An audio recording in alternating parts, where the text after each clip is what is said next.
Nah, sekarang kita lihat outline bab 4 tentang membangun materi khotbah. Ini hanya garis besar, sehingga Anda dan saya mengerti. Ada 7 jenis bentuk materi khotbah. Yang pertama adalah mempersiapkan diri untuk menyusun materi khotbah. Tuhan, saya mau khotbah, Tuhan. Ada macam-macam isi materi khotbah. Nanti akan dibagi.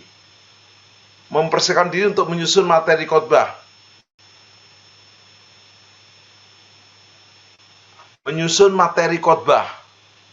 Pendukung-pendukung sumber bahan melengkapi materi khotbah dengan media yang kreatif. Antara yang ke-1 dan ke-3, mohon maaf, ada perbedaannya.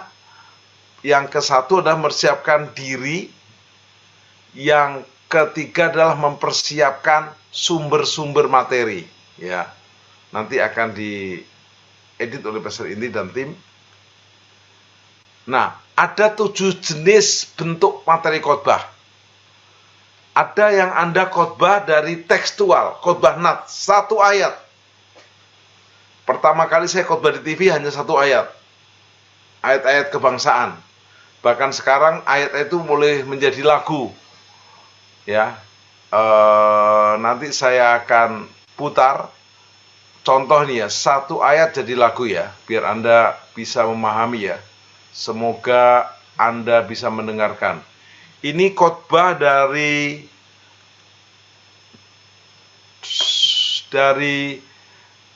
Yeremia 29 ayat 7. Yeremia 29 ayat 7. Usahakanlah kesejahteraan kota kemana kamu aku buang, dan berdoalah untuk kota itu kepada Tuhan, sebab kesejahteraannya adalah kesejahteraanmu.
Itu dari 1 ayat nats bisa jadi khotbah dalam bentuk lagu.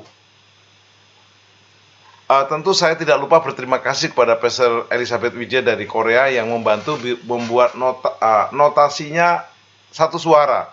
Sebelum dibantu oleh teman saya lagi, dibikin 4 suara, sopran, alto, tenor, dan bass.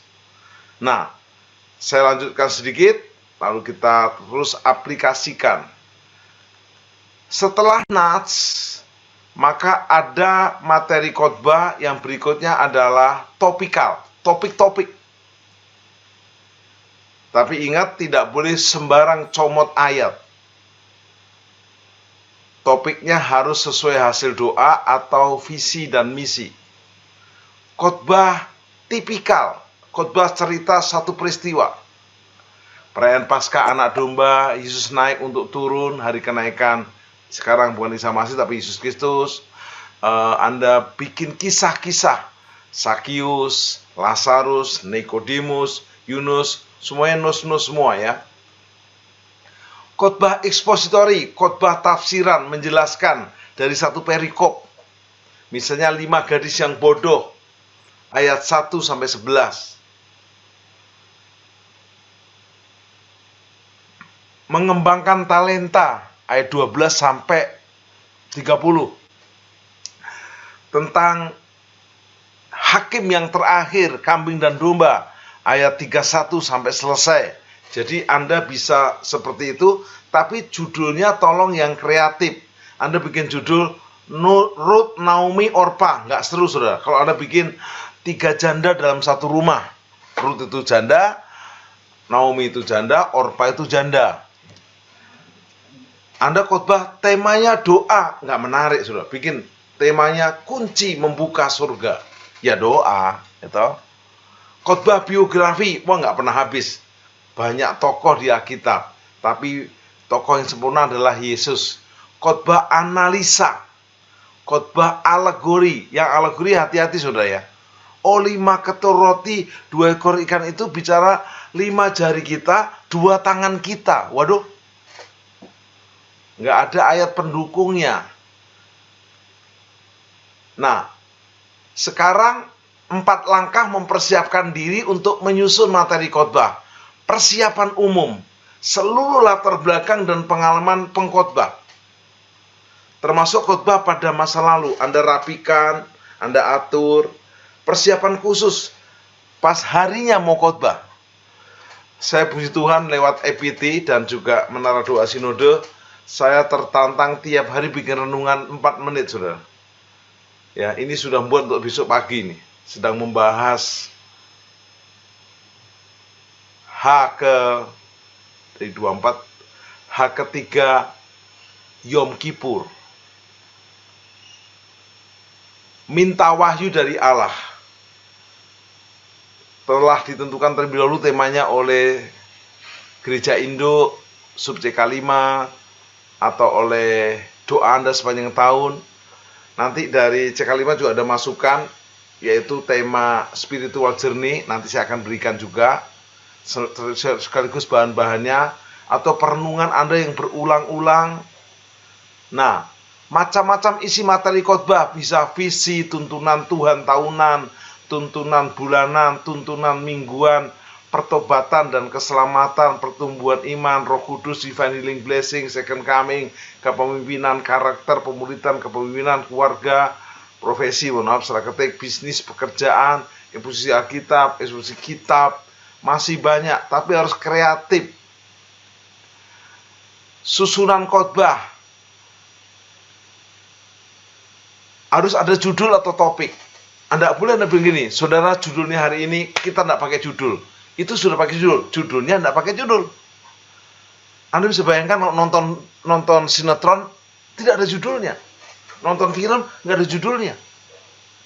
Harus ada judulnya, dan judul tidak harus. Jangan panjang. Dalam rangka kemerdekaan Indonesia. Ini seminar bukan khotbah saudara. Harus pendek, kreatif, harus menarik, harus mengungkapkan isi khotbah, harus sesuai dengan tugas suci khotbah, yaitu menjadi seperti Yesus. Pusatnya Kristus, bukan diri saudara atau saya. Harus berhubungan dengan keperluan dan minat pendengarnya. Anda sedang khotbah di desa, di kota, mengkhotbahi kaum pria, kaum wanita, keluarga, pemuda. Anda harus cari informasi. Pendahuluan antara judul dan materi, kasih pendahuluan. Harus mempersiapkan pendengar untuk menerima kebenaran Alkitab dengan senang hati. Jangan langsung, saudara, saya baru pulang dari luar negeri, sungguh saya bersyukur, Tuhan tolong saya. Nggak usah, jangan kesaksian dulu, firman dulu, walaupun cuma 1 ayat. Harus menunjukkan tesis atau pokok pembicaraan. Harus menjelaskan relevansi topik dengan situasi saat ini. Apa hubungannya? Semua bisa dihubungkan, saudara. Sorry sih, ini ada info blur yang terpowerpoint. Sebentar. Coba dari saya ya.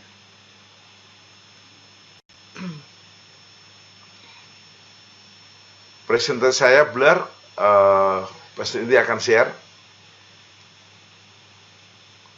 Apakah PPT sudah jelas? Kalau jelas angkat jempol. Thank you. Oke, nggak blur ya. Oke. Siapkan pertanyaan karena saya akan percepat supaya langsung tanya jawab. Terus Pastor Indi, masih judul. Terus? Ini yang tadi di sini.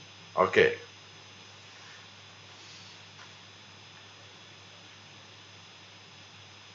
Harus menjadi transisi antara pokok pembicaraan dengan tubuh khotbah. Dan ingat, kalau PowerPoint di khotbah, jangan terlalu banyak PowerPoint. Lebih ringkas, lebih bagus, namanya PowerPoint. Poin-poin aja. Dan tidak boleh khotbah, kecuali di Zoom ya, baca materi. Kemarin saya lihat ada orang yang khotbah lihat monitor terus. Yang bagus tuh kayak Pak Niko khotbah tanpa lihat multimedia. Pastor Niko Nyotorajo.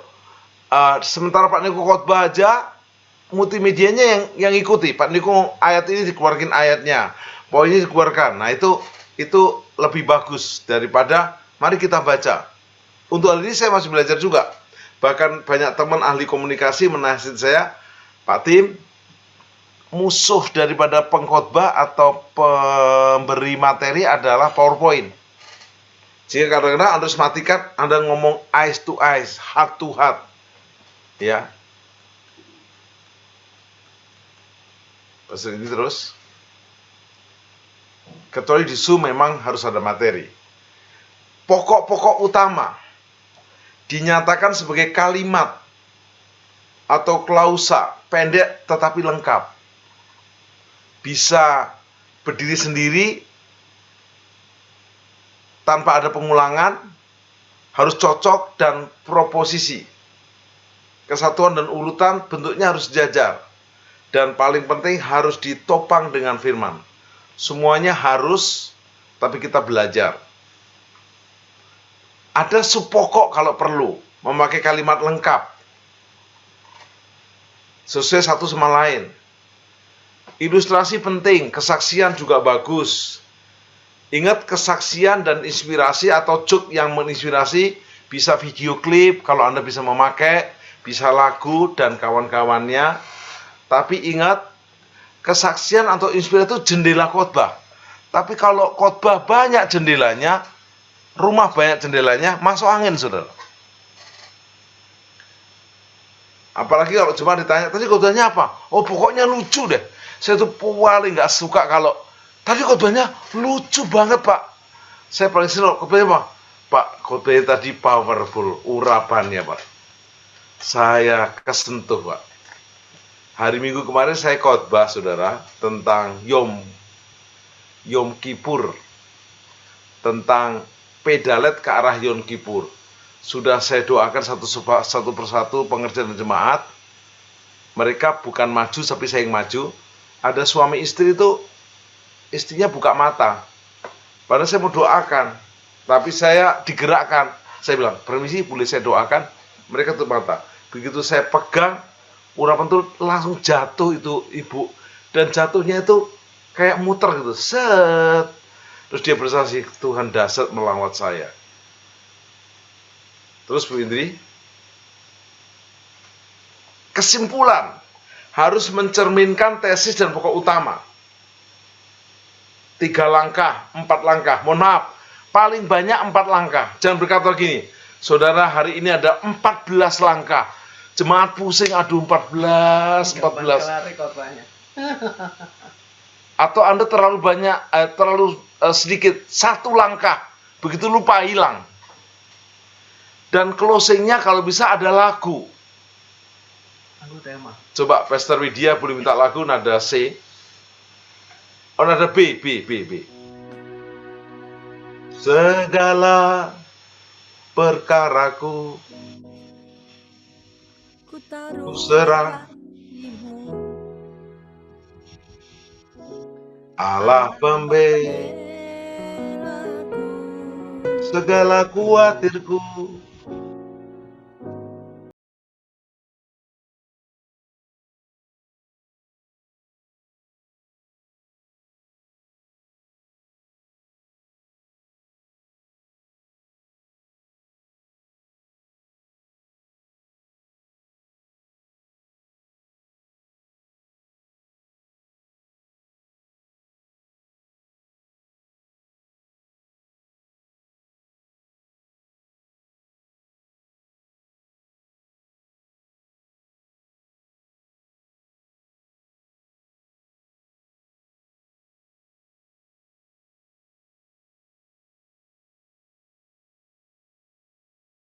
Begitu lagunya pas dengan judul khotbahnya, masuk saudara, bleng. Tapi kalau Anda bilang gini, saya minta lagu Pastor Widya yang lagu pertama tadi. Kalau Pastor Widya mungkin ingat, tapi kalau WL yang lain, WL bilang gini, Pak yang mana ya Pak ya? Wah iya, orang sudah mau nangis, kalau onsite tidak jadi nangis, karena WL dan pengkhotbah bingung lagu. Apalagi lagunya salah nada lagi. Bila kau yang membuka pintu, ketinggian saudara, kalau nggak kerendahan. Bila kau yang membuka, ya dihafalin. Sekarang bisa tanya Google, bila kau buka pintu kuncinya apa? Ketik, keluar lagunya. Kasih info ke PW ini. Atau bilang sama PW-nya, lagu ini kuncinya apa? Kalau Anda bisa nyanyi, suruh WL nyanyi, ya. Jangan lagunya salah. Mari kita angkat tangan, kita nyanyikan Haleluya, Tuhan Maha Kuasa. Dari depan King Kong badannya besar. Yang nggak cocok saudara, sudah atarkor mau kesembuhan King Kong. Pastikan Anda tidak keliru lagu. Lanjut ya, saya mau selesai lalu kita tanya jawab. Saya usahakan jam 8 selesai. Ini termasuk prestasi.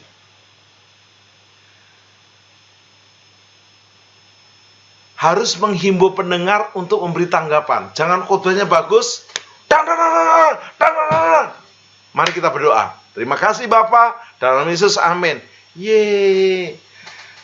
Kesimpulan itu seperti keputusan kita untuk nanti seperti mancing, saudara. Umpan udah dimakan, nggak ditarik, nggak dapat. Apa sih nikmatnya mancing? Nah, saya mau bersaksi nih. Coba, menurut saudara saya itu tipe orangnya suka mancing nggak? Nggak suka. Lama nggak dapat. Saya lebih senang ke pasar, beli 3 kilo, pulang cepet. Dicampur terigu, bikin pempek ya Pak Sugi ya. Cepet, ngapain mancing satu-satu. Main catur saya juga suka lama. Saya kalau main catur pasti kalah terus. Saya sikat aja, yang penting cepet. Nggak sabaran. Nah, tapi saya terpaksa suka mancing karena pemimpin saya ngajak saya mancing. Bukan saya suka mancingnya, saya suka bersama dia. Mancinglah saya di laut. Jam 5 pagi bangun, ke laut. Perahunya ada 4. Pertama-tama mancing, Anda tahu? Perahu pemimpin saya dapat 10 ikan, saya nggak dapat 1 pun. Yang paling sedih kalau sudah mendarat ditanya, tim dapat berapa? Belum Pak. Pemimpin bilang, sabar tim ya, sabar. Nikmatnya mancing apa? Tiba-tiba pas saya ulang tahun bulan Juni, saya dapat 4 sudah. Oh, hadiah ulang tahun kamu. Ikannya gede-gede sudah. Begitu dipancing, zat, ditarik, jedul, dapat. Itu nariknya. Nah, khotbah tuh gitu sudah. Sudah khotbah, daripada Anda khotbah selama 40 menit habis, kurangi. Khotbah 30 menit, 10 menit terakhir. Bila kau yang membuka pintu. Saudara, sementara lagu ini dinyanyikan, pintu-pintu apa yang sedang menutup hidupmu? Pintu kesembuhan, pintu pemulihan, pintu bisnis, pintu pekerjaan. Mari. Mari, hari ini waktunya. Orang tuh kesentuh. Tadi saya kuliah umum di STT Petamburan, biasanya si STT itu susah pengurapan. Tadi saya bersyukur, hampir 300 orang yang nggak maju cuma 4. Mungkin dia latar belakang Protestan atau sudah urapannya lebih tinggi, saya nggak peduli. Tapi sisanya maju semua, termasuk pengurus senatnya. Ya, jadi saudara harus pandai. Waktu altar call, nah, waktu Anda altar call, ini penting ini, Pastor Idri.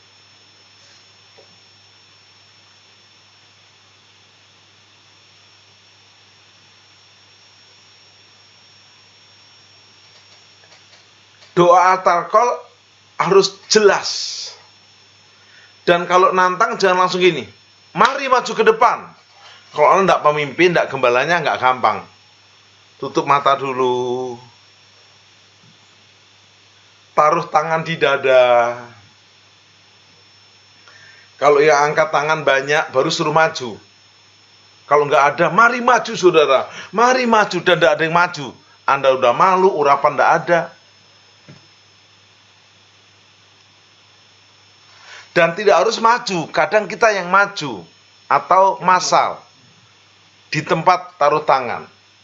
Next, PowerPoint Bu Indri. 10 langkah menyusun materi khotbah.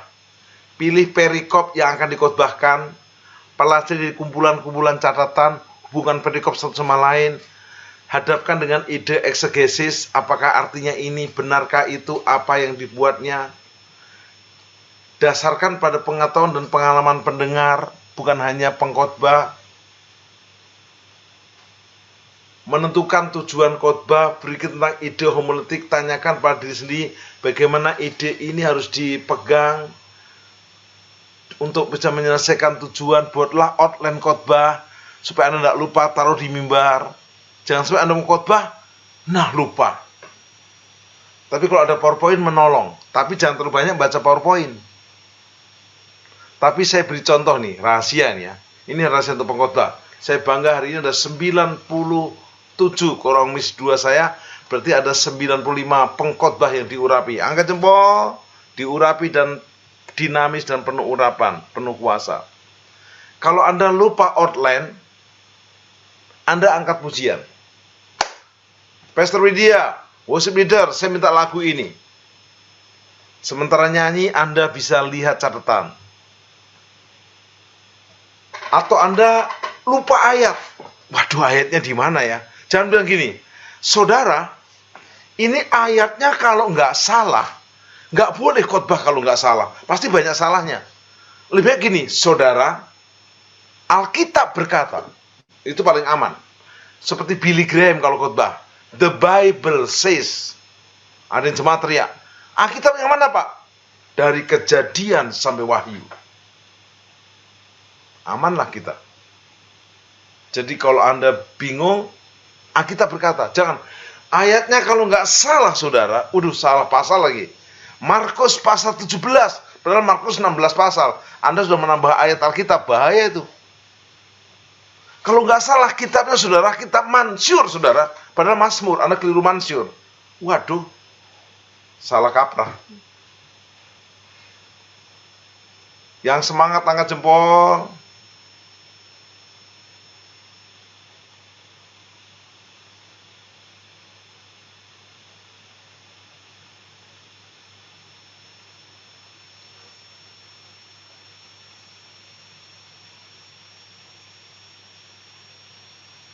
pendukung 10 pendukung materi sumber-sumber khotbah. Tentu Alkitab sebagai bahan terjemahan. Anda bisa ikut Sabda atau Bible Walk ya. Arsip persiapan pengkhotbah umum Anda kumpulkan. Dan Anda kalau pinter ditulis sih, ini udah khotbah di sini, khotbah di sini. Jangan Anda khotbah ulang. Ada banyak pengkhotbah WA saya atau ini sudah tak khotbahkan belum ya? Ya, dia aja bingung apalagi kita. Saya kan suka membantu menara doa sinode.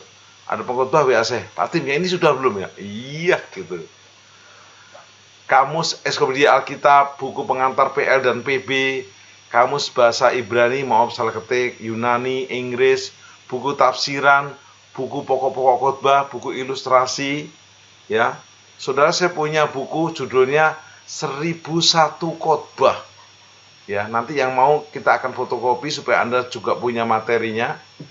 Khotbahnya semua 7 langkah. Lalu kalau boleh beli Alkitab penuntun. Alkitab penuntun menuntun kita karena ukurannya besar. Contoh, Anda kalau khotbah dengan Alkitab biasa, tembok Yeriko itu tingginya 13 meter, lebarnya 6 meter. Di Alkitab penuntun ada.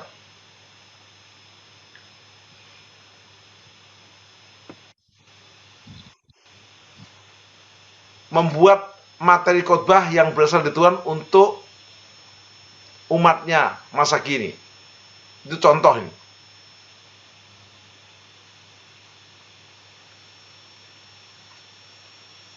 Jadi Anda boleh bentuk kegiatan untuk mendapatkan tuntunan Tuhan. Bisa corporate persekutuan bersama, doa pengerja dengan gembala pembina, doa pengerja dengan gembala rayon atau CK, doa pengerja dengan gembala capan dan ranting, menara doa, rumah doa, kubur doa, misbah keluarga. Anda bisa mendapatkan inspirasi. Atau doa pribadi, pemahaman Alkitab, Anda catat. Merenungkan pesan Tuhan, saat teduh Anda, spontanitas dalam Roh Kudus, taat Roh Kudus dan selalu mengujinya. Boleh Anda bilang, saya sudah siapkan ini, tantangan saya begini, tapi Anda siap juga. Jangan sampai Anda lupa ayatnya, nggak ngerti closingnya, gawat.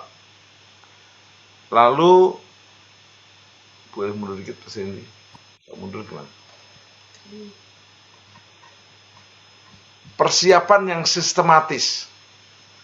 Pakailah map biasa untuk menyimpan file, sekarang udah pakai komputer. Buatlah kotak-kotak tersendiri, peristiwa pokok Alkitab khotbah yang disampaikan. Setiap bahan yang ditemukan sebaiknya segera diarsipkan di map file yang ada. Map tambahan jika diperlukan, sediakan tempat penyimpanan yang baik dan rapi sehingga kita tidak bingung. Penutup sekarang. Ini aplikasi. Sebelum kita masuk tanya jawab. Dan tentu saya mengizinkan Anda bertanya. Kalau Anda tidak bertanya, ganti saya yang tanya. Kan saya janji selesai jam 8 sehingga ada 40 menit tanya jawab. Ingat saudara, jangan merasa khotbahmu udah paling hebat.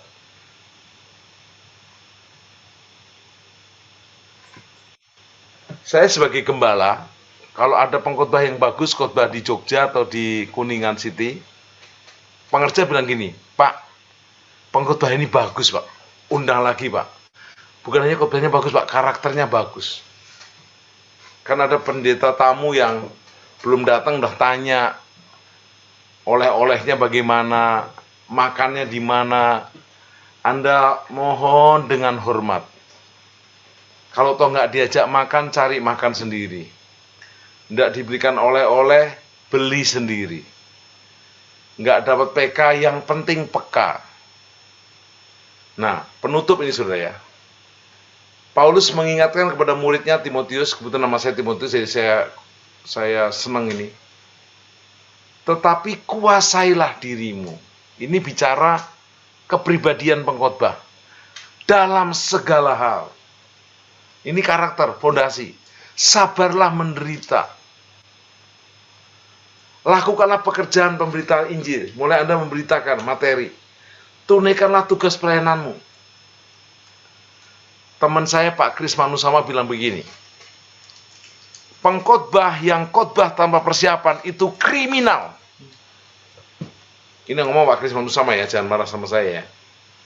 Khotbah asal-asalan. Padahal jemaat berkata, Tuhan, saya mau tunggu firman-Mu. Ini asal-asalan lagi. Dan Paulus berkata, mengenai diriku, darahku sudah mulai dicurahkan. Wow, sebagai persembahan. Dan saat kematianku sudah dekat. Sangat-sangat luar biasa. Aku telah mengakhiri pertandingan yang baik. Aku mencapai garis akhir. Telah tersedia bagiku mahkota yang dikaruniakan kepadaku oleh Tuhan, hakim yang adil. Bukan hanya kepada diriku, kepada orang-orang yang menerima firman dari kita, yang merindukan kedatangannya. Sangat-sangat powerful. Tepat jam 20:01 saya selesai. Saya nambahin Mbak Tim. Ya, silakan Bu Indri. Jadi Bapak Ibu, ada 3 gerbang untuk seorang belajar. Ya, pertama itu adalah mata. Jadi seorang yang harus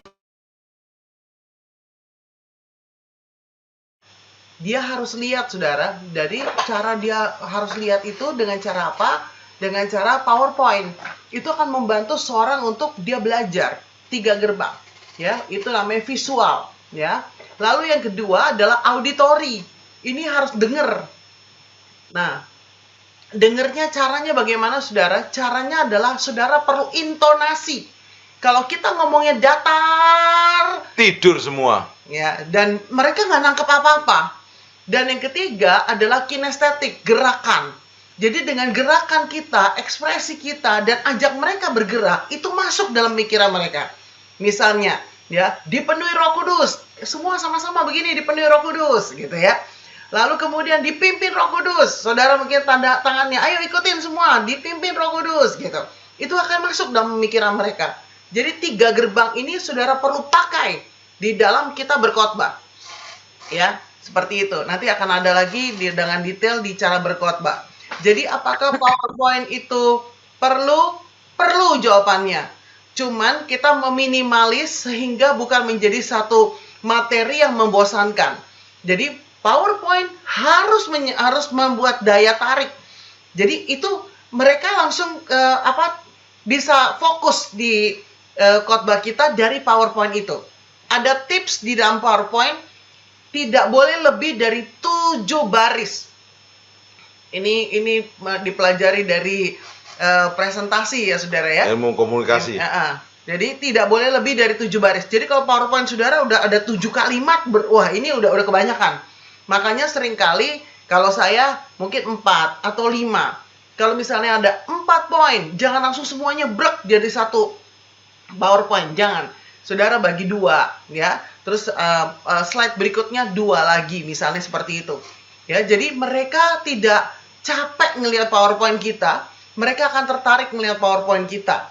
Kenapa? Karena itulah cara kita berkomunikasi terhadap jemaat. Oke. Ya. Silakan Mbak Tim. Tidak semua gereja punya pointer. Saya senang di Palembang ada pointer, di Jogja ada pointer. Kalau nggak ada pointer, Anda bawa pointer. Yang murah harganya 200.000, yang mahal 1 juta. Sehingga Anda tinggal klik sendiri. Ada pokoknya yang next, next, next, next. Cuma lama-lama next, gitu kan. Nah, yang bagus kalau Anda bawa pointer, terus Anda klik, gelap, Anda mulai ngomong eyes to eyes, saudaraku. Wah, kalau menurut Pastor Inti, saya yang mana nih? Visual 3 tadi. Visual, terus intonasi sama gerak. Jadi gini Pak, 3-3-nya itu ada pada setiap kita. Mana yang ditekankan? Mana yang ditekankan? Ada tipe orang yang memang dia akan fokus 50% menyerap itu dengan dia auditori. Dia denger aja 50% dia langsung nyerap. Tetapi ada orang yang dia perlu lihat. Gitu. Dia lihat aja 50% dia nyerap. Nah, dengan kita visual, auditori, dan gerakan, itu akan membuat khotbah itu masuk dan bisa ditangkap lebih maksimal. Contoh saudara, kita berkhotbah gini. Yesus berkata, angkat tilahmu, bangunlah, berjalanlah. Tangannya gini terus. Jemaat ya pusing, saudara. Ya, jadi Anda harus sedikit kreatif. Ada yang khotbah pegangan mimbar, saudara-saudara. Masukin tangan di kantong. Masukkan di kantong. Ya. Jadi Bapak Ibu, yang baik adalah saudara dapatkan rema dulu dari Roh Kudus. Apa yang saudara mau sampaikan? Ya, itu penting soalnya. Apa yang Tuhan mau sampaikan kepada jemaat. Nah, setelah itu baru saudara boleh mungkin sudah dapatkan temanya gitu ya. Baru saudara cari mungkin ayat pendukungnya. Atau ini kisahnya di mana ya? Nah, seperti itu. Tapi kita harus tangkap dulu. Roh Kudus mau bicara apa ke jemaat? Gitu ya. Puji Tuhan. Baik, ini pertanyaannya luar biasa semua. Saya akan coba bacakan.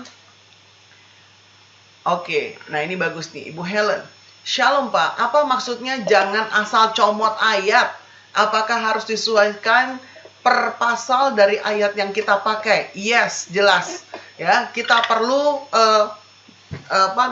dapatkan konteks ayat itu. Makanya Bapak Ibu Saudara yang kemarin ikut kelas building personal relationship with God, kita belajar tuh ya, bagaimana menemukan rema atau mendapatkan inti daripada satu ayat, dan itu berdasarkan konteks yang ada. Jadi kita perlu pelajari bahwa dalam satu ayat itu ada di dalam satu pasal. Ya, pasal ini bicara apa? Lalu dari pasal ini itu sebenarnya secara keseluruhan dalam buku tersebut, kitab tersebut itu tentang apa? Contohnya, ya ini kemarin nih di kelas itu dikasih contoh oleh Joseph, dikatakan begini. Yang lama sudah berlalu, yang baru sudah datang. Nah, itu konteksnya apa, saudara? Konteksnya adalah tentang keselamatan. Kita nggak bisa main asal comot ayat dan bilang begini, saudara, kita percaya yang lama sudah berlalu, yang baru sudah datang. Suami lama sudah berlalu, suami baru sudah datang. Wah, ini sesat, saudara. Ya kan? Atau rumah lama sudah berlalu, rumah baru akan datang. Ini konteksnya ngaco banget. Utang lama berlalu, utang baru. Itu aminnya kencang masih jemaat gitu ya. Tapi itu yang namanya comot. Jadi kita perlu perhatikan konteksnya. Makanya tadi pertanyaannya Pak Daniel Timotius bagus. Alangkah baiknya ya kita ambilnya tuh adalah ekspositori. Satu perikop. Jadi kita nggak lari kemana-mana. Nggak sembarangan tafsir. Seperti itu. Ada pertanyaan dari Bu Tami, Pak Tim. Ya. Banyak orang mempunyai latar belakang buruk, tapi setelah bertobat, atau kesaksiannya bagus. Apakah ini mempengaruhi dampak khotbah? Wow, ini bagus, saudara ya. Nanti akan dibahas detail di fondasi pengkhotbah, yaitu tentang kepribadian pengkhotbah. Tapi intinya adalah begini. Kalau latar belakang seorang buruk, ya, kita harus pastikan pertobatannya, kita sudah pastikan baptisnya, kita sudah pastikan juga dia juga udah pelepasan, ya, dan hidupnya sekarang benar-benar sudah benar-benar berubah, bertobat, ya, itu kita harus pastikan, sehingga itu tidak menjadi batu sandungan, dan kesaksian-kesaksiannya dan prinsip-prinsip firman-Nya pun tidak menjadi sesuatu yang mungkin mengagetkan gitu ya bagi banyak orang.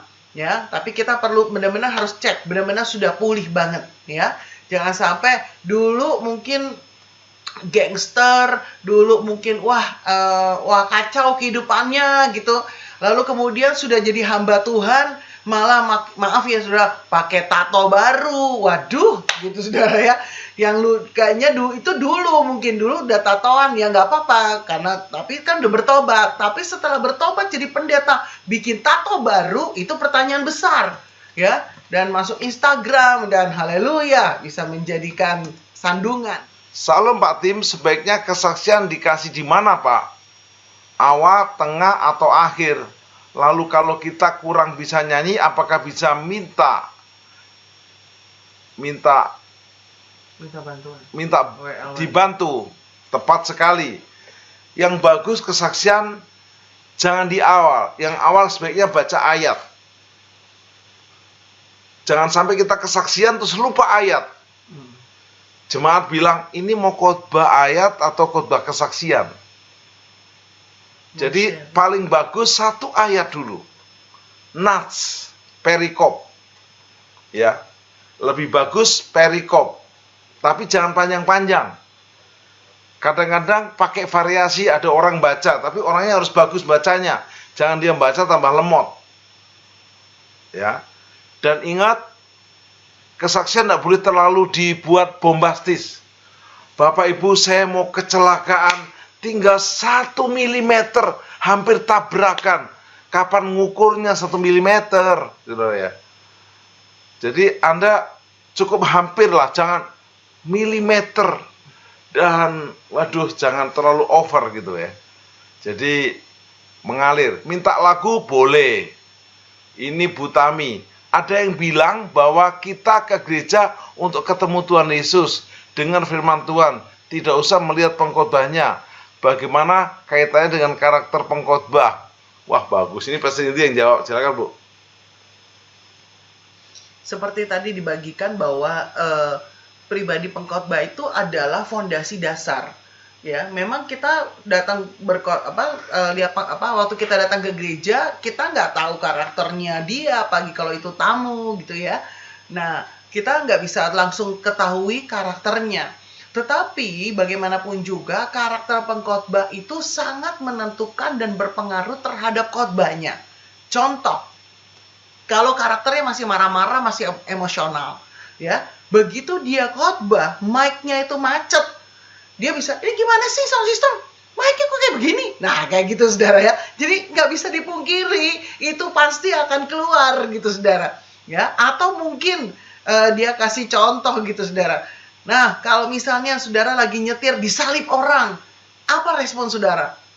Ya, kalau saya salib balik, saya klaksonin. Nah, itu kenapa saudara? Karena karakter pengkhotbahnya nggak bagus gitu.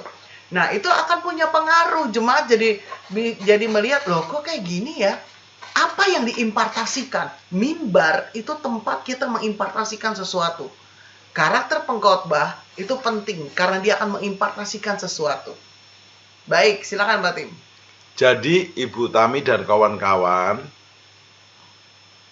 firman Tuhan itu pedang bermata dua. Sebelum kena yang kita khotbahi, kena kita dulu. Dan saya mau beritahu, bikin bahan khotbah itu bisa dipelajari. Cara berkhotbah bisa dipelajari dan diupdate. Intonasi, saudara-saudara. Bisa ada les vokalnya intonasi. Saya pun masih belajar. Saya terkadang intonasi keluar kalau khotbah di lapangan. Saudara-saudara sebangsa dan selapangan. Malam ini, Yesus ada di lapangan ini.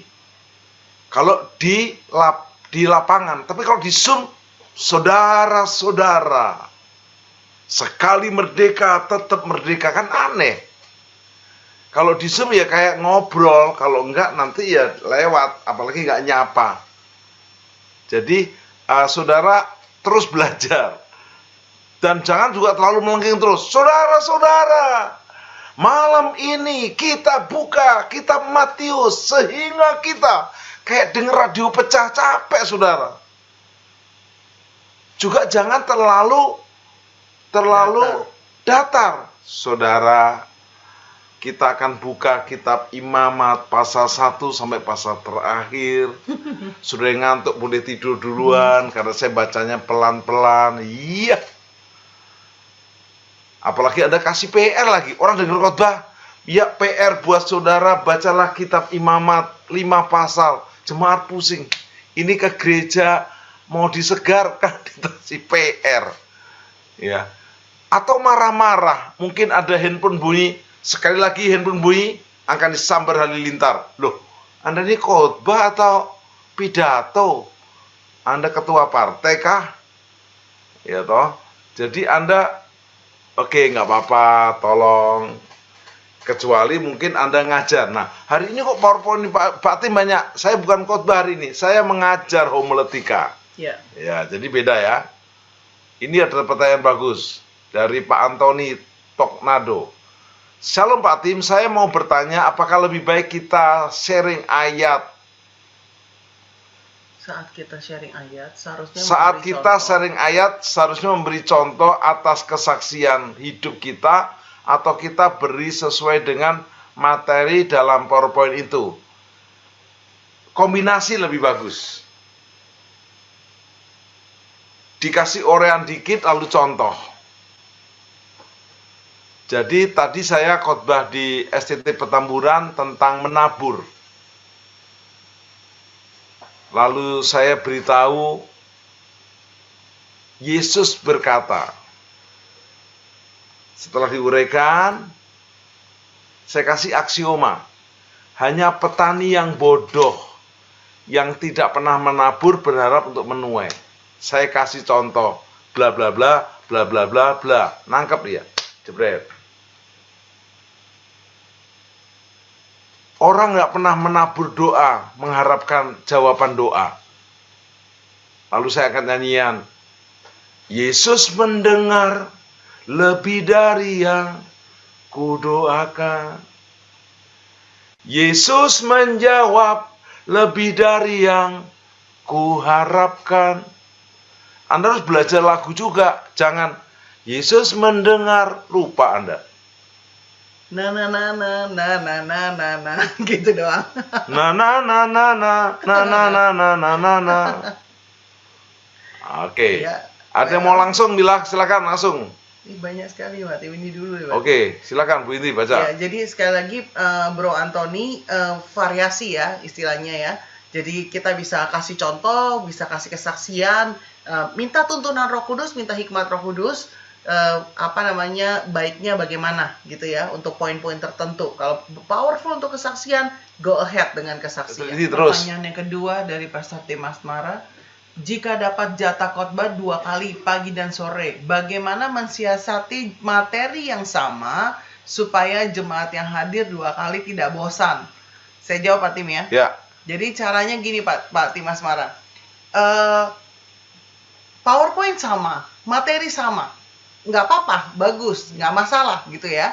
Tetapi caranya supaya jemaat nggak bosan, misalnya di poin yang pertama, kita cuma kasih contoh yang umum. Ya, contoh yang biasa. Nanti atau penjelasan yang sekedarnya. Tapi di ibadah kedua, poin yang kedua, Bapak menggali lebih dalam atau sharingkan lebih dalam. Sehingga walaupun dia 2 kali dengar khotbah, terutama yang pengerja ya, pastikan mungkin kebanyakan pengerja 2 kali gitu ya, dia akan mendapatkan yang lebih dalam di ibadah kedua atau mendapatkan sesuatu yang lebih sisi yang lain, poin yang lain gitu di ibadah yang kedua dibandingkan yang ibadah yang pertama. 2 Timotius 4 ayat 5. Saya perbesar. Ya. Tetapi kuasailah dirimu dalam segala hal, sabarlah menderita, lakukanlah pekerjaan pemberitaan Injil, tunaikanlah tugas pelayananmu. Contoh judulnya Pak, kalau dari ayat ini kira-kira judulnya apa? Judulnya adalah menguasai diri dalam segala hal. Judulnya ini. Contoh satu judul itu. Sebagai suami, sebagai istri, sebagai pemimpin perusahaan, sebagai karyawan, sebagai pejabat pemerintah, kita menguasai diri dalam segala hal. Contoh, Anda menguasai emosi, bisa bahaya di jalan. Anda menguasai nafsu makan, bisa mati muda. Bahkan Adam dan Hawa itu di Taman Eden bukan salahnya, bukan karena berdosa atau selingkuh. Adam mau selingkuh sama siapa? Sama sapi. Nggak ada selingkuhan di sana, tapi salah menu. Kurang menguasai nafsu makan. Kuasailah dirimu dalam segala hal. Emosi dikuasai, amarah dikuasai, ambisi dikuasai. Nah, menguasai diri dalam segala hal ini, Yesus memberikan contoh. Kalau boleh lalukan cawan ini daripadaku, tapi bukan kehendakku yang jadi, tetap kehendak Tuhan dinyatakan. Menguasai diri itu seperti orang naik mobil, tahu kapan injak rem, kapan injak gas. Kalau naik mobil direm terus, ya mogok. digas terus, masuk jurang. Kuasai diri. Seperti orang main layang-layang, kapan ditarik, kapan diulur. Langkahnya yang pertama, yaitu sabar menderita. Udah kan langkah pertama kan? Langkah yang kedua, lakukan tugas-tugasmu. Memberitakan Injil sebagai ibu bapak. Tugasmu apa aja? Job yang utama. Ketiga terakhir, tunaikan tugas pelayananmu. Ingat, bukan hanya job dia sebagai guru, sebagai dosen, sebagai pilot, tapi kita ada panggilan pelayanan. Sebab di dunia ini ada 4 macam panggilan.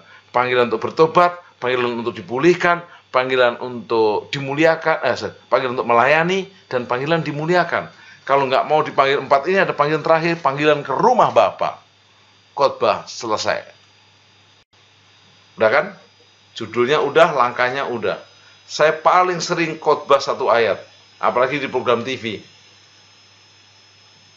Jadi Anda boleh chat di Miracle Service YouTube, nanti linknya dikasih. Sekalian bantu subscribe ya, upahmu besar di surga. Pertanyaan berikut Pak Tim, Ya. dari Pak Parada. Bagaimana cara kita tetap fokus pada khotbah ketika ada hal-hal yang mungkin mengganggu atau distract di depan kita? Contoh distract, jemaat lewat, anak kecil jalan di depan mimbar, sound system wing, lalu udah gitu PowerPoint-nya macet gitu, jemaatnya ngantuk. Silakan Pak Tim.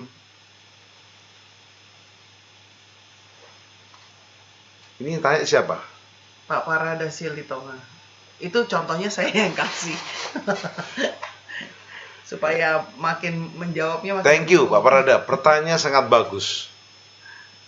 Jadi Bapak Ibu, kalau kita khotbah, jemaat tidur yang salah, yang khotbah atau yang tidur?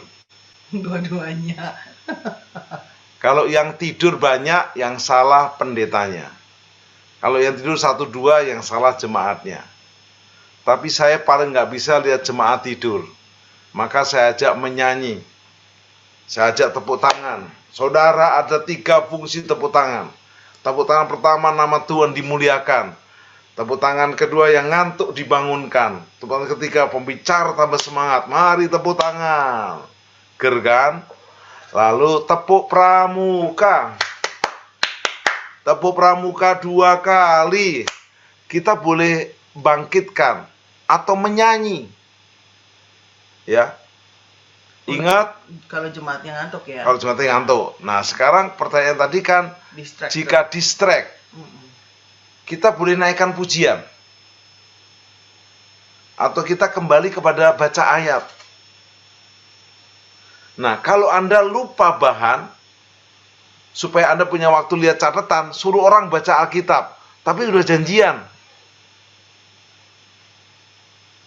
Tapi baca ayatnya 1 aja, jangan ya baca Mazmur 23 ayat 1 sampai selesai.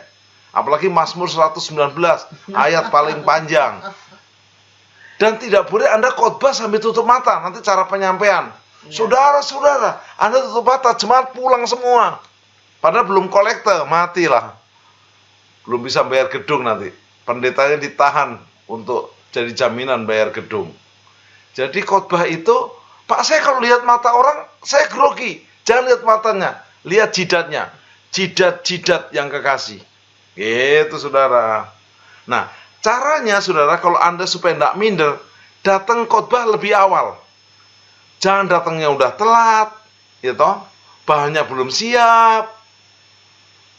Datang lebih awal, bisa senyum sama mereka, salaman satu-satu. Jadi Anda mulai familiar. Kalau ada anak menangis, jangan marah. Kalau Anda marah, orang tuanya langsung pindah gereja. Ada handphone bunyi, jangan dimarahin, tidak apa-apa.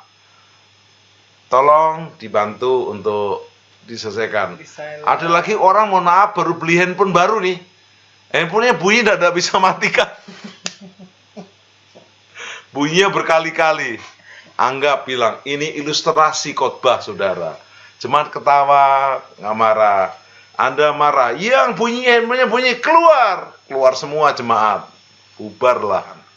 Salam Pak Tim dan Bu Indri, bagaimana cara kita mengetahui kebutuhan jemaat sebelum kita berkhotbah, supaya kita bisa berkhotbah powerful sesuai kebutuhan jemaat. Silakan Pak Siti. Pertanyaan bagus, Bapak jawab dong. Lempar saya, haleluya. Baik, puji Tuhan. Pertama adalah kita tanya Roh Kudus. Kenapa? Karena Dia yang paling tahu kebutuhan dari jemaat, ya. Makanya keintiman kita penting pada sebagai pengkhotbah, kita perlu intim. Kita tanya Tuhan, apa yang Kau mau sampaikan untuk jemaat? Lalu kemudian bisa juga kita menyampaikan khotbah visi, tetapi kebutuhan jemaat itu disampaikan berupa contoh-contoh di dalam poin-poinnya. Ya, jadi kan kita nggak bisa lari. Misalnya kebutuhan jemaat adalah dikuatkan, tidak khawatir untuk kehidupan. Tetapi kita nggak bisa, maksudnya hanya berkhotbah hanya itu. Padahal mungkin kita harus menyampaikan visi tentang pedalet, misalnya tentang everyone, seperti itu.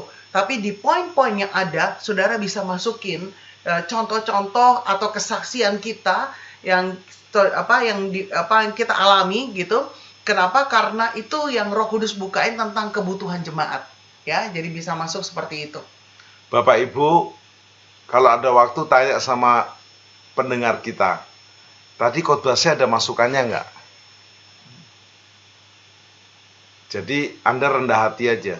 Kalau ada yang muji, jangan sombong. Ada yang kritik, jangan sombong. Saya juga sering dikritik, saudara. Pak, tim ini terlalu lucu. Ya udah, saya akan khotbah marah-marah minggu depan. Tambah lucu juga, saudara.